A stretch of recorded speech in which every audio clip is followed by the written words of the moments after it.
नमस्कार, मैं हूं शम्स ताहिर खान और आप देख रहे हैं वारदात। जिंदगी का पिंजरा तोड़कर 31 साल का हरीश इसी हफ्ते किसी भी दिन हमेशा हमेशा के लिए उड़ जाएगा।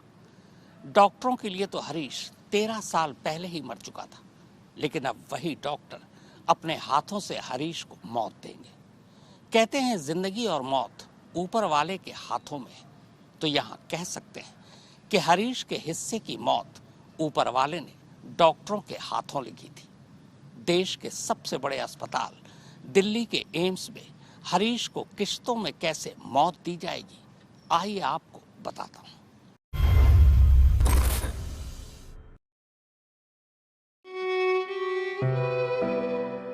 दिल्ली के दरवाजे पर एक अपार्टमेंट में बसी ये छोटी सी दुनिया, राज एम्पायर। इस छोटी सी दुनिया के इस छोटे छोटे घरौंदों का नाम है। इसी छोटी सी दुनिया का एक छोटा सा घरौंदा इस इमारत की 13वीं मंजिल पर है। पता नहीं यह महज एक इत्तेफाक था या ऊपर वाले का कोई निराला खेल। 13वीं मंजिल पर 13 मार्च को 13 साल से पूरी दुनिया से बेखबर, जिंदा होकर भी जिंदगी से दूर 31 साल के हरीश राणा से मिलने ऊपर वाले के कुछ नेक बंदे पहुंचते हैं। यहां भी इत्तेफाक देखिए, अगर हरीश की उम्र के नंबर को आगे पीछे कर दे तो वो भी 13 ही बनता है। जो लोग हरीश से मिलने उसके घर पहुंचे थे वो असल में उसे दुआएं और शुभकामनाएं देने आए थे। दुआएं मौत की, शुभकामनाएं शरीर को त्याग कर उड़ जाने की। शुक्रवार यानी 13 मार्च की ये तस्वीर ठीक शाम 7 बजे की है। पहले सबको माफ करते हुए और सबसे माफी मांगते हुए उड़ जाने की इस वीडियो को देखिए, सुनिए और बेहद गौर से देखिए, सुनिए।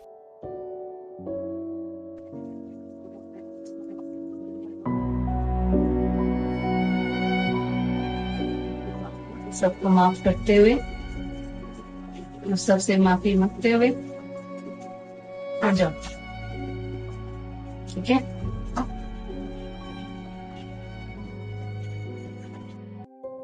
ये ब्रह्म कुमारी की ही लवली बहन है।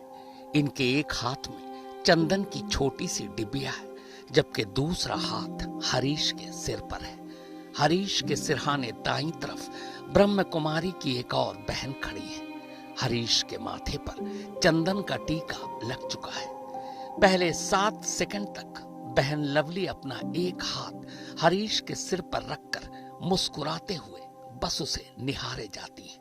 हरीश की दोनों आंखें खुली, लगातार पलकें भी झपक रही हैं, मुंह खुला हुआ है। बीच में एक बार वो इस तरह गले से सांस ऊपर नीचे करता है मानो उसे प्यास लगी हो। अभी तक उसकी पलकें बस उठ और गिर रही है, पर जैसे ही बहन लवली पहला शब्द बोलती है, अचानक हरीश की आंखें हरकत करती हैं और वो आंखें घुमाकर अब सीधे बहन लवली को देखने लगता है।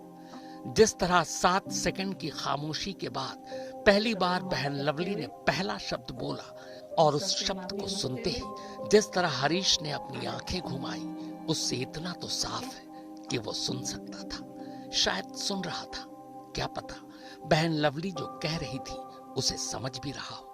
अगर सचमुच हरीश सुन और समझ रहा था तो वो यकीनन ये जान भी गया होगा कि बस अब वो मरने वाला है।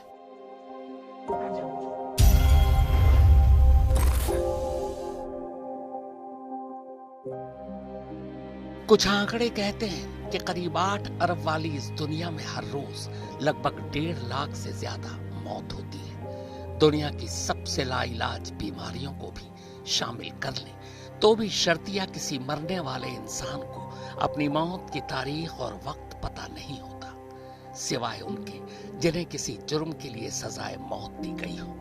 अब जरा सोचिए, अगर हरीश एक जिंदा लाश होने के बावजूद लवली दीदी की सारी बातें सुन और समझ रहा था तो उस पर क्या बीती होगी। मगर वो तो 13 साल पहले ही मर गया था, पर मौत अब आने वाली है, ये शायद वो खुद भी सुन और समझ चुका है। शायद यही वजह थी कि जब तक बहन लवली सिर्फ उसके सिर पर हाथ रखे थी तब तक कुल 6 बार उसने अपने होठों को जुम्बिश दी। ऐसा लगा मानो वो कुछ कहना चाहता हो, लेकिन जैसे ही लवली दीदी ने अपनी बातें शुरू की, हरीश का बस मुंह खुला रहा, नजरें तैरती रहीं, चेहरा बेजान हो गया। तो क्या सचमुच हरीश ये समझ चुका था कि सबको माफ करते हुए, सबसे माफी मांगते हुए जिसे उड़ जाने के लिए कहा जा रहा है, असल में वो वही है?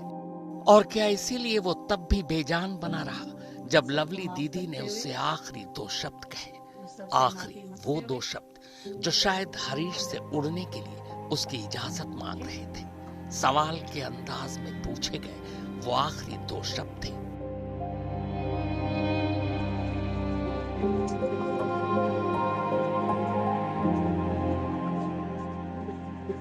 सबको माफ करते हुए, सबसे माफी मांगते हुए आ जाओ।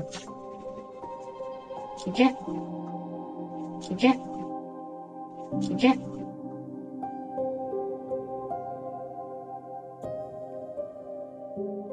असल में लवली दीदी हरीश से जिंदगी का पिंजरा तोड़कर उड़ जाने के लिए कह रही थी, उस शरीर को छोड़कर उड़ जाने के लिए कह रही थी जो बीते 13 सालों से उसे लाश बनाकर 4x4 के इस बेड पर कैद करके रखे हुए थी। असल में एक ये भावुक समय होता है, जब भी कोई कुछ समय के लिए भी कहीं जाता है और हम समझते हैं कि आत्मा जब शरीर छोड़कर जाती है और वो उनके परिवार का सदस्य है, इतना नज़दीक अतरंग संबंध है, तो फिर भी एक सत्य ये है कि परमात्मा पिता है और पिता से हम सब मिलकर यहाँ आए हैं और यहाँ हमने अपने-अपने एक रोल अदा कर लिए हैं, परंतु एक ना एक दिन हम सबको भी यहाँ से जाना है। तो उस तैयारी को कोई थोड़ा पहले, कोई थोड़ा बाद में करना तो है ही। तो किसी की घटना के सामने समय उस व्यक्ति के सामने वो परिस्थिति पहले आ जाती है। तो इसलिए यही है कि तैयारी भी रखनी है।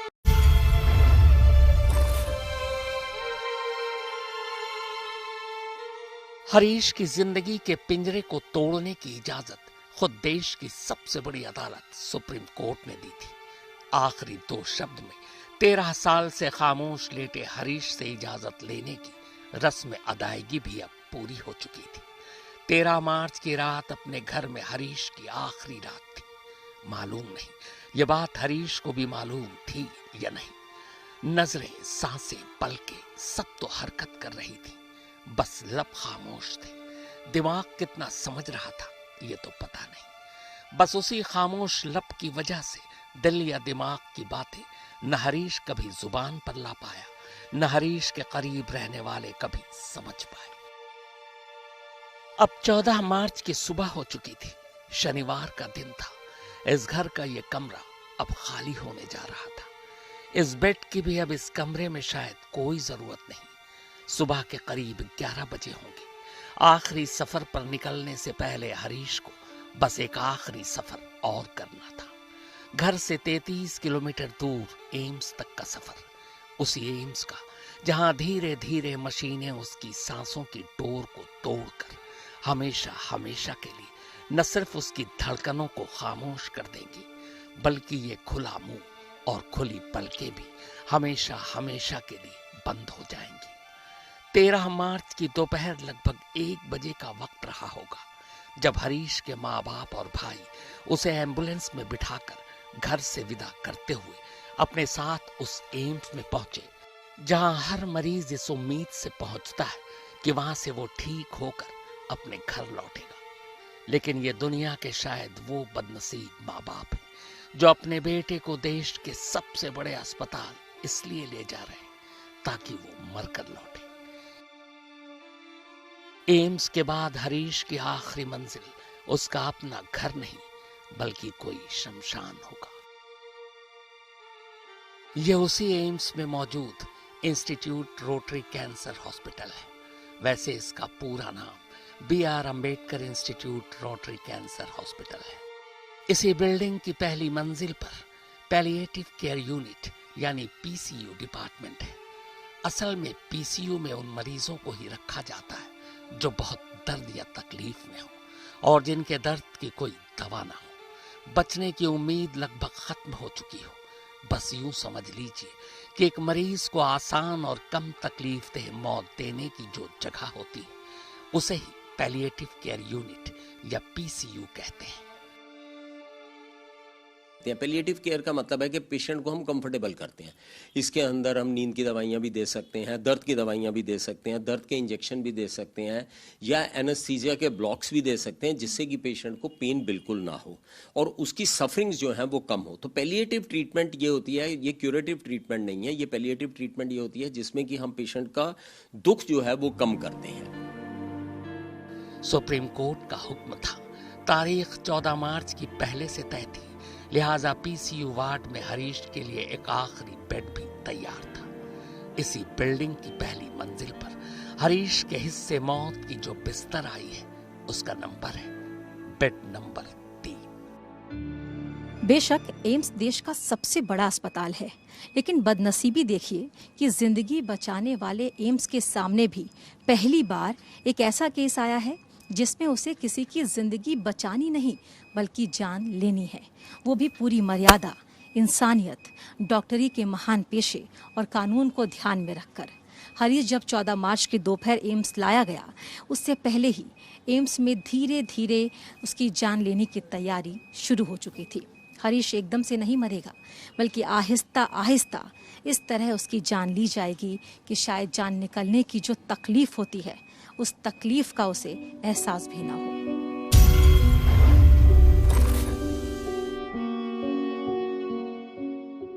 कुल 6 से 7 ऐसे स्टेज होंगे जिनमें धीरे धीरे करके हरीश को मौत के दरवाजे तक ले जाया जाएगा। पिछले 13 सालों से जिंदा होकर भी लाश बना हुआ हरीश कुछ दवाओं के सहारे जी रहा है। अब चूंकि उसे मरना ही है तो फिर जिंदगी बचाने की दवाओं की क्या जरूरत है। लेकिन ये दवा भी अचानक उससे छीनी नहीं जाएगी, बल्कि धीरे धीरे दवाओं की डोज कम की जाएगी। जितनी भी लाइफ सपोर्ट की मेडिसिन हैं उनकी डोज कम करते हुए उनको विड्रॉ किया जाएगा। पेशेंट की कंडीशन को रेगुलरली असेस किया जाएगा, पेशेंट के कंफर्ट का भी ध्यान रखा जाएगा। इसके अंदर पैसिव यूथेनेसिया, जो भी उसका सपोर्ट सिस्टम है उसको धीरे धीरे एथिकल वे में हम विड्रॉ करते जाएंगे। एक वक्त था जब हरीश वेंटिलेटर पर था, लेकिन डॉक्टरों के कहने पर जब वो घर में शिफ्ट हो गया तब वेंटिलेटर हटा लिया गया। बिना वेंटिलेटर के भी उसकी सांसें जारी रही। वेंटिलेटर एक तरह का लाइफ सपोर्ट सिस्टम होता है। अगर एम्स के डॉक्टरों को लगा कि हरीश को लाइफ सपोर्ट सिस्टम यानी वेंटिलेटर पर डाला जाए और फिर धीरे धीरे सपोर्ट सिस्टम वापस खींच लिया जाए, तो डॉक्टर हरीश के साथ भी ऐसा ही करेंगे। पेशेंट को पहले स्टेबलाइज किया जाएगा। अगर उस वक्त उसको स्टेबलाइजेशन करने के लिए कुछ चीज़ों की आवश्यकता है तो वो डॉक्टरी बोर्ड जो है उसका डिसीजन लेगा और उसके बाद धीरे धीरे करके जो है चीज़ों को विड्रॉ किया जाएगा और पेशेंट को भी तकलीफ ना हो, इस चीज़ का भी जो डॉक्टर्स हैं वो पूरा ध्यान रखेंगे ताकि उनकी जो जान जाती है वो बड़े नेचुरल वे से जाए और बिना किसी ज़्यादा दिक्कत के जाए। हरीश के ब्लड प्रेशर को कंट्रोल करने के लिए अब तक जो दवाएं दी जा रही थी वो भी किश्तों में कम कर दी जाएंगी। इससे भी हरीश धीरे धीरे मौत की तरफ आगे बढ़ेगा। लाइफ सेविंग सपोर्ट सिस्टम के अंदर बीपी जब लो होता है तो हम बीपी बढ़ाने की दवाइयां देते हैं। अगर वो नहीं देंगे तो पेशेंट की डेथ हो जाएगी। ऑक्सीजन देते हैं, कई बार वेंटिलेटर्स भी देते हैं और असिस्टेड न्यूट्रिशन एंड हाइड्रेशन देते हैं, यानी कि हम नलकी के जरिए पेशेंट को खाना देते हैं, पानी पहुंचाते हैं या आईवी फ्लूइड्स देते हैं। ये सब जो है ये लाइफ सस्टेनिंग या लाइफ सपोर्ट मैन्यूवर्स हैं जो कि हम करते हैं पेशेंट के साथ। लाइफ सपोर्ट सिस्टम या बीपी जैसी दवाओं को छीन लिए जाने से हरीश को जो घबराहट या बेचैनी होगी उससे बचाने के लिए उसे नींद की दवा दी जाएगी ताकि उसे घबराहट या बेचैनी महसूस न हो। हरीश राणा जी के हर जो उसके पैरामीटर्स हैं उनको देखा जाएगा और उसके हिसाब से धीरे धीरे करके ये चीज़ें विड्रॉ की जाएंगी। और अगर इसके दौरान उनको बेचैनी होती है, बहुत एंग्जाइटी होती है या परेशानी होती है, तो उसका भी पूरा ध्यान रखा जाएगा बोर्ड के थ्रू। और ये बड़ा ही एक एथिकल वे में और डॉक्यूमेंटेड वे में ये चीज़ होगी, और जिसमें कि धीरे धीरे करके जो भी लाइफ सपोर्ट की मेडिसिन्स हैं या जो भी लाइफ सपोर्ट की न्यूट्रिशन या हाइड्रेशन है वो धीरे धीरे करके विड्रॉ होंगी। चूंकि हरीश 13 सालों से कोमा में है, लिहाजा पता नहीं उसे अपने दर्द का खुद कितना एहसास है या नहीं, पर डॉक्टर तो डॉक्टर हैं, उन्हें पता चल ही जाता है कि मरीज किस दर्द में जी रहा है। लिहाजा एक तरफ हरीश को मौत के करीब भी ले जाया जाएगा और दूसरी तरफ दर्द की शिद्दत से बचाने के लिए उसे पेन किलर यानी दर्द की दवा भी दी जाएगी। कि जब भी ये चीज़ें विड्रॉ होंगी, अगर पेशेंट को बहुत ज़्यादा तकलीफ होती है या परेशानी रहती है या उसको पेन होता है, तो उस वक्त डॉक्टर्स ये भी ध्यान रखेंगे कि उसको पेन ना हो या उसको तकलीफ ना हो, तो उसकी भी दवाइयाँ दी जाएंगी। कहते हैं इंसान कई दिनों तक बिना कुछ खाए पिए भी जिंदा रह सकता है। हरीश तो वैसे ही पिछले 13 सालों से राइस ट्यूब या नीजोगैस्ट्रिक ट्यूब यानी एक ऐसे पाइप से खाना खा रहा है जो उसके नाक के रास्ते सीधे पेट तक पहुंचता है। लिहाजा इस फूड पाइप को शायद सबसे आखिर में हटाया जाएगा, जब डॉक्टरों को यकीन हो जाएगा कि हरीश की सांसें बस कभी भी टूट सकती हैं। और लास्ट में जितनी भी असिस्टेड चीज़ें हैं, जिसमें कि असिस्टेड न्यूट्रिशन दे रहे हैं, क्योंकि इस तरह के पेशेंट्स को अक्सर हम न्यूट्रिशन नेजोगैस्ट्रिक ट्यूब के थ्रू देते हैं क्योंकि पेशेंट ले नहीं पाता, तो और फ्लूइड वगैरह भी जो है वो हम असिस्टेड वे में देते हैं। तो लास्ट में इन चीज़ों को धीरे धीरे करके बंद किया जाएगा। सांसों की डोर काटने के लिए सांसों को उखाड़ना भी जरूरी होता है। हरीश को मौत देने के लिए एक घड़ी वो भी आएगी जब ऑक्सीजन हटाकर उसकी सांसों को आजाद छोड़ दिया जाएगा। ऑक्सीजन, वेंटिलेटर या सीपैप और ये सब मशीनों की अगर ज़रूरत पड़ती है पेशेंट को, तो जब पैसिव यूथैनेसिया होता है तो इनको धीरे धीरे करके विड्रॉ किया जाएगा, ताकि पेशेंट की जो नेचुरल डेथ की जर्नी है वो स्मूथ वे से चले।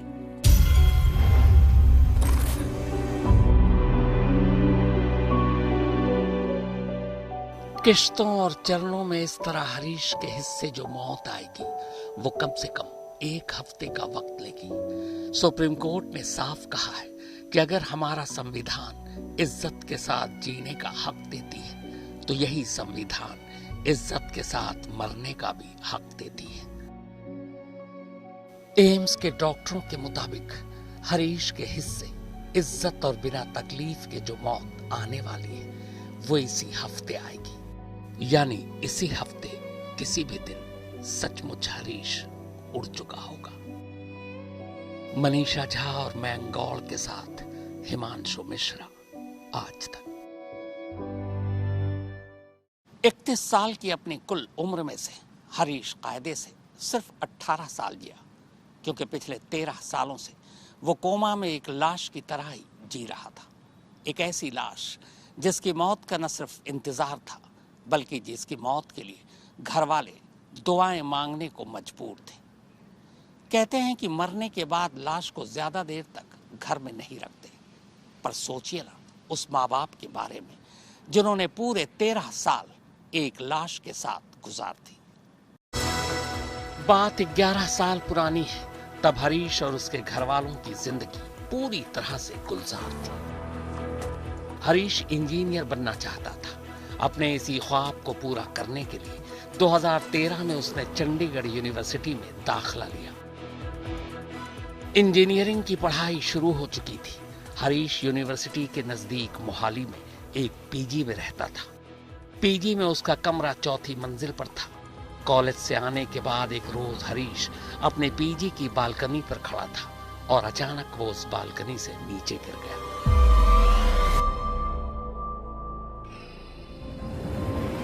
हरीश को फौरन पीजीआई चंडीगढ़ ले जाया गया।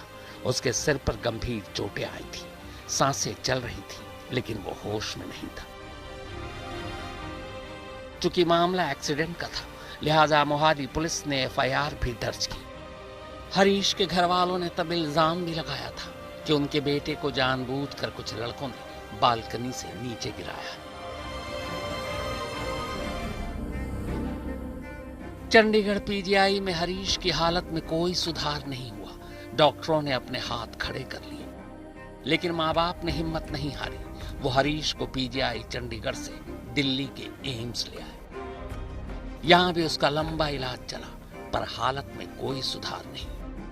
एम्स के डॉक्टरों ने भी जवाब दे दिया। एम्स के बाद हरीश को दिल्ली के ही राम मनोहर लोहिया अस्पताल, फिर लोकनायक जयप्रकाश नारायण अस्पताल और उसके बाद फोर्टिस अस्पताल में घर वालों ने भर्ती कराया, लेकिन कहीं कोई फायदा नहीं हुआ। अलबत्ता इस इलाज की वजह से घर की माली हालत दिन ब दिन खराब होती गई। हरीश के पिता अशोक राणा एक कैटरिंग सर्विस कंपनी में नौकरी किया करते थे। तनख्वाह बहुत ज्यादा नहीं थी, आमदनी का दूसरा जरिया भी नहीं था। छोटा बेटा आशीष तब बहुत छोटा था, फिर भी उन्होंने हरीश के इलाज के लिए अपना सब कुछ झोंक दिया। यहाँ तक कि दिल्ली के जिस घर में वो रहा करते थे उस घर को भी बेच दिया। पर हरीश की हालत में कोई सुधार नहीं हुआ। वो एक जिंदा लाश की तरह बेड पर पड़ा रहा। जब हर डॉक्टर, हर अस्पताल ने जवाब दे दिया, तब मजबूरन हरीश के माँ बाप उसे घर ले आए। उन्होंने हरीश की देखभाल के लिए एक नर्स रख लिया, पर नर्स का खर्चा भी कम नहीं था। 28,000 रुपए महीना तनख्वाह पाने वाले अशोक राणा 27,000 रुपए तो हर महीने नर्स को ही दे देते थे।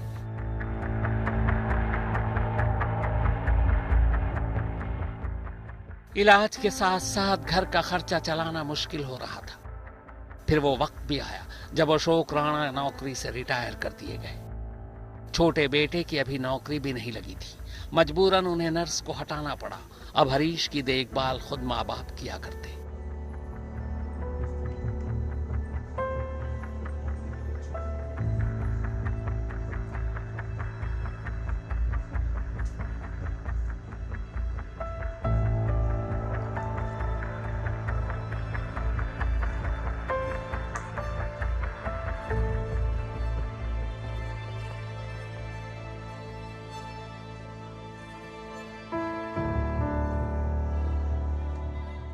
बेटे की दवा और घर का खर्च चलाने के लिए अशोक राणा ने सैंडविच और स्प्राउट बेचना शुरू कर दिया।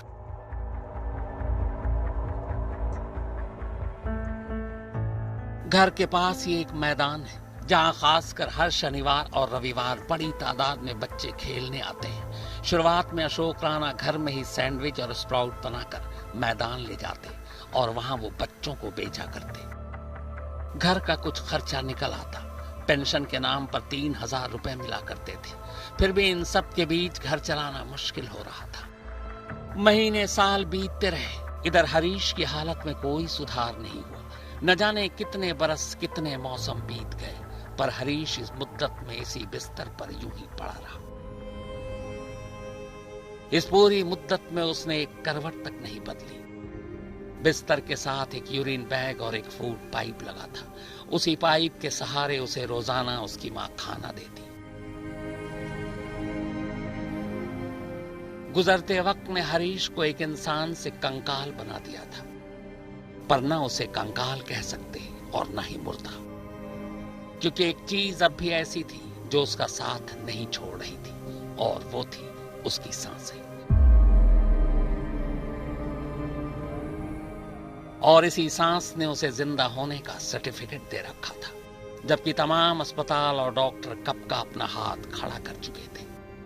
घर के इस एक बिस्तर ने मानो घर की पूरी खुशियां ही निगल ली थी। कैसा त्योहार, कैसी खुशियां, किसका जन्मदिन। खुशी देने वाली हर खुशी ने यहां मातम का लबादा ओढ़ रखा था।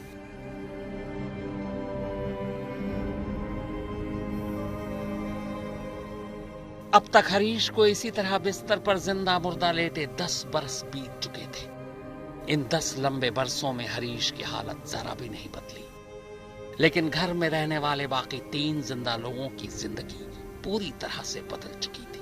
बस यही था, बस लास्ट अब ये लग रहा है भगवान अब अपने आप मुक्ति दे दे। बस बाकी हम नहीं बोल रहे आप ठीक करो, मुक्ति दे रहे अब, क्योंकि अब नहीं है इसके शरीर में कुछ नहीं है। और तभी एक रोज अचानक हरीश की मां ने एक आरजू की। दुआ में लिपटी ये आरजू हरीश की मौत की थी। हरीश की मां चाहती थी कि अब हरीश के हिस्से मौत ही आ जाए।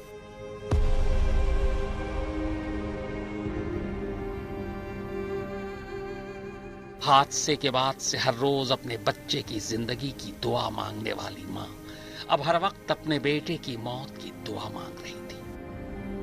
पर मौत भी जिद्दी है, आती अपनी मर्जी से ही।